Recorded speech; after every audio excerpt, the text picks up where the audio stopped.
ఒక చిన్న స్టోరీ. ఒక క్లాస్ టీచర్ తన క్లాస్లో ఉన్న 30 స్టూడెంట్స్కి చాక్లెట్లు ఇవ్వాలి అనుకుంది. సో 30 5-స్టార్ చాక్లెట్లు కొని ఒక్కొక్క దానిపైన ఒక్కొక్క స్టూడెంట్ నేమ్ రాసింది. అవన్నీ ఒక డబ్బాలో వేసింది. నెక్స్ట్ డే ఆ డబ్బాని క్లాస్లోకి తీసుకెళ్ళి, స్టూడెంట్స్ దీంట్లో 30 చాక్లెట్స్ ఉన్నాయి, ఒక్కొక్క చాక్లెట్ పైన ఒక్కొక్క స్టూడెంట్ నేమ్ ఉంది. సో ఎవరి పేరున్న చాక్లెట్ వాళ్ళు మాత్రమే తీసుకోవాలని చెప్పింది. పిల్లలందరూ కొట్టుకోవడం మొదలుపెట్టారు. ఎవరి చాక్లెట్ వాళ్ళు దొరకట్లేదు. చాలా గజిబిజిగా ఉంది.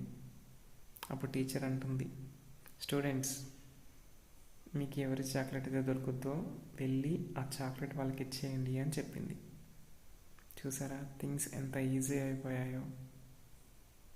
సో కాంప్లికేటెడ్ థింగ్స్ అన్నీ కూడా ఈజీ అవ్వడానికి ఒక మార్గం ఉంటుంది. అలాగే మనం ఎవరికైనా సాయం